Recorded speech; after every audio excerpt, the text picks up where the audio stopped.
Good morning, good afternoon, good evening, whatever time of day it is, wherever you are. Welcome to today's Grain Market Blast, where myself and the amazing Angie Setzer will be giving a rapid roundup of the latest pricing flows and market moving news in agricultural markets. But before we get underway, I'll get the legals done. Nothing discussed on this basis session constitute trading or investment advice or infers any kind of endorsement by PIQ, myself, Ryan Paisley, or indeed the glamorous with a capital G, Mrs. Angie Setzer. What up, dog? How Word are you? up. Word up. I'm good. It doesn't feel like Wednesday to me. I thought it was Tuesday, but that's only because we missed Monday because you had a holiday. Yes, exactly. I was just You thinking weren't the same, on actually. holiday. Let's be specific because we don't want No. people at home keeping score and being like, "Oh, No. darn." No. But there was a holiday. It was a UK bank holiday, which was good because I saw Nile Rodgers and Sheik in a field on the Sunday, so I needed Monday to recover anyway. And I that's my understood social like life. half of what you said just then. It was great. You were like, I lost you at Nile Rodgers in a field, nonetheless. So that's good. Well, I like it. I'm kind of tying it into the agricultural markets, I was gonna right? say, yeah, look at you taking work and living it. I love it. So happy Wednesday, nonetheless, or whatever you say after happy Wednesday. We are working our way through this week. And, it's basically, I said yesterday, like the trade this week feels like a raisin filled cookie. Like it's a cookie, it's good, and everyone's like, a raisin filled cookie? I'm like, listen, I grew up poor, okay? Like, suck it. Like we ate raisin filled cookies. But anyway, what are we looking at? What are we paying attention? Not for me. What are we paying attention to?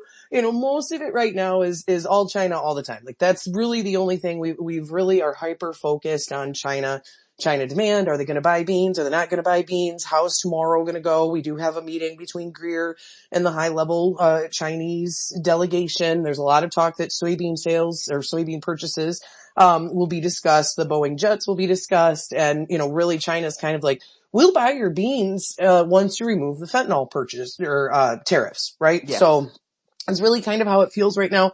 We did see a little bit of bumpiness with, you know, kind of like a little bit of a start of the week tit for tat, like Trump, if they shut off rare earth magnets, I'll tariff them 200%. That's just kind of a reiteration of what he said already. Like part of the whole entire cornerstone of the trade truce is to keep the flow of these rare earth magnets. You know, US is going to keep flowing whatever the hell they're sending that way. Like we have some other stuff we'd really like them to buy, but really one thing that China really, really needs, that whatever that material is that helps make plastic or whatever. But either way, you know, we're going to have more in the way of conversation. I really feel like you are going to see, you know, China come in and buy. Like there's a talk of shortages. You saw that Bloomberg article. I didn't really read it. You know, one of the things that'll kind of stop the shortages, or at least help the shortages not feel as present if there are any, is China did announce that they are going to be auctioning soybeans out of their reserves. Right. And so that's not anything that's a surprise. As a matter of fact, like I said, I think we mentioned this last week, that was probably the next step. Like that was the ultimate, you know, flex for China at this point, where it's like, I don't need you. I might empty out all of my reserves and I might, you know, I'll need you later. I've got a question on this. Yes. How long do these strategic grain reserves, how long can you store like soybeans for? Oh, you can store soybeans for quite some time. You probably store, I mean, for the most part, these beans are probably 20, 21, 22. I mean, some of these beans are 3, 4, 5 years old. Like, that doesn't mean they're great. That's part of why the US beans are more preferred than others. You know, beans, if they're cool, if they're dry, if you're able to, you know, kind of continue to keep air on them and pull from the bin and some of these other things, like, if you're managing them. That's the problem though with China stuff, is there really is a lot of uncertainty, and that was part of why you saw them come in and start buying a whole bunch of stuff in 2020, is they'd actually, one, had a shit ton of corruption, and so most of their reserves really weren't there. It was kind of like, well, Bubba, they ain't there, you know, because the local guy was selling it for cash under the table, hoping no one would show up and wonder. You know, but then you also had, you know, they went out of condition and things like that. And so you've replenished that since then. And yeah, you'll have these beans, they're 2, 3 years old. They might not be of the greatest quality. They're more expensive. And so in reality, your private crushers aren't really going to access a significant amount of these government reserves offered, or at the very least, unless they're offered cheaper. But like I said, this really is kind of, in my opinion, more of a, we don't need you. Like you are basically begging us at this point, which the administration, every time the administration turns around, someone on the grain side of things is like, please, sir, please get the trade deal with China done or we're all going to die. You know what I mean? And so like the administration has this pressure, and China knows that they kind of, to a certain extent, have them. Yeah. And so we'll see, do we see, yes, they've been making progress and they have been making progress, right? On some of this fentanyl stuff. They've classified, some of the precursors to fentanyl, as controlled substances like the U.S. wanted. There's been several things that you could say have been taking place. And Right. so we'll see. In the end, though, when you look at the fact that, we've had one of the driest Augusts on record across a significant portion of the Corn Belt and aren't going to see that change too awful much here in the short term, we do have to start to take into consideration what it looks like if we were to see a yield similar to last year or even a yield 2 bushel to the acre below what the USDA is currently factoring in. And really when it comes down to it, right now China is thought to be about 7 million metric ton behind on purchases. That's 257 million bushels. The USDA is already counting on 170 million bushel year over year decline in exports. If we lose, if we see export projections stay the same and we lose 2 bushel to the acre on yield, we're going to see carryout reduce another 80 million bushel either way. Right. And so it's just one of those things we have to be really careful, just to, not, anyway. So we'll be watching the trade conversation. Actually, I think the scariest thing in this market, or the thing that people should be most prepared for, is China being like, okay, you pulled your fentanyl tariffs, we're going to buy 25 million metric ton of soybeans. Because we don't have the ability to the rest of the world would be short beans in the short term if that happened. So we just got to watch it, see what happens, go from there. Just just on yes. trade, one thing to note with China is there was reports this morning about there's this very large tungsten mine in Thailand that is now up for sale, and it appears that the Chinese are going to be buying that, and that is already causing some quite nervousness among the West, because this mine is very critical for supply chains to the West.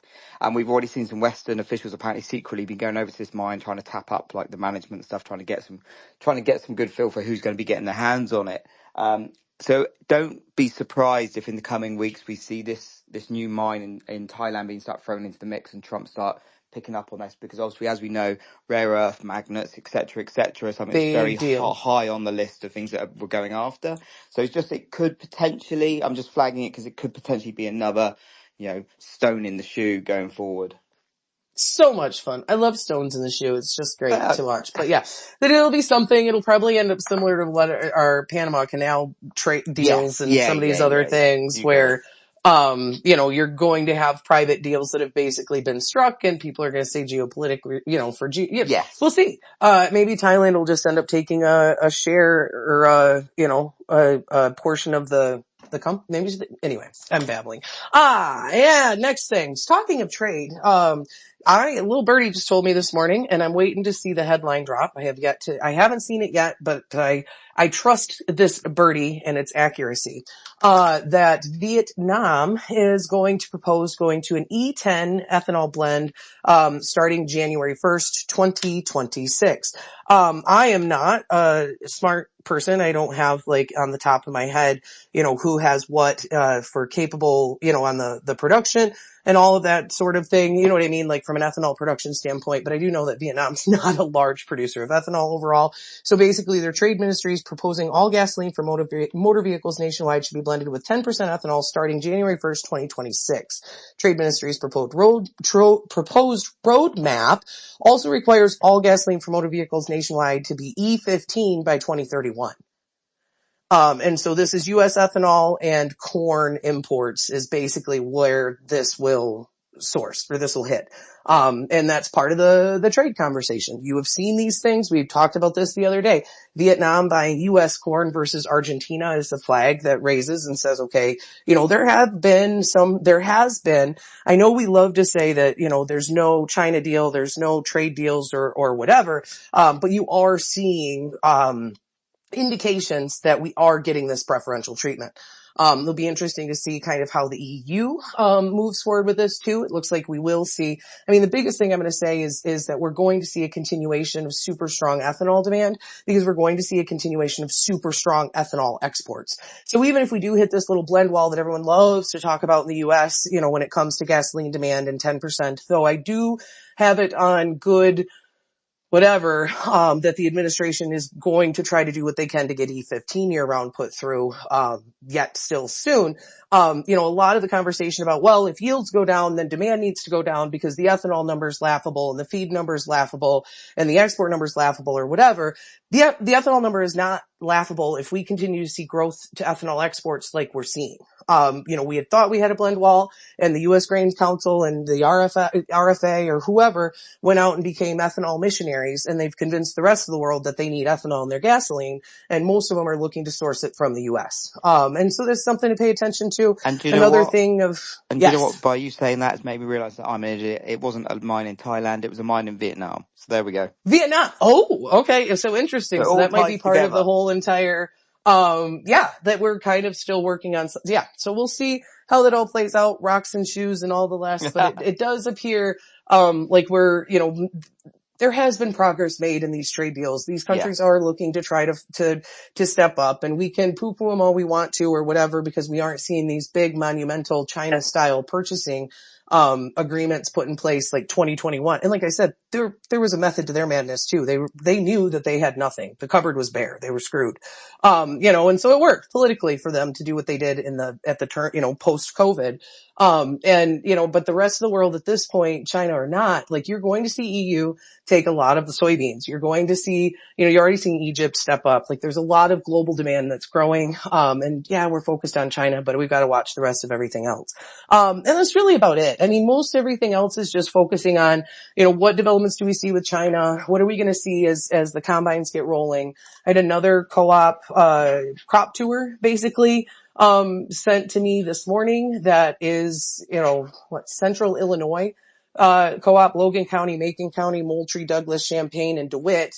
And they are below last year. Their estimate right now puts them below, their estimates of a year ago, by about, 4 bushel to the acre below 2023 and in line with, or slightly higher than 2022. So I found that interesting just simply because they're kind of in that spot of God's country there. And just another indication that, we had this idea that we were 5% over, former record, and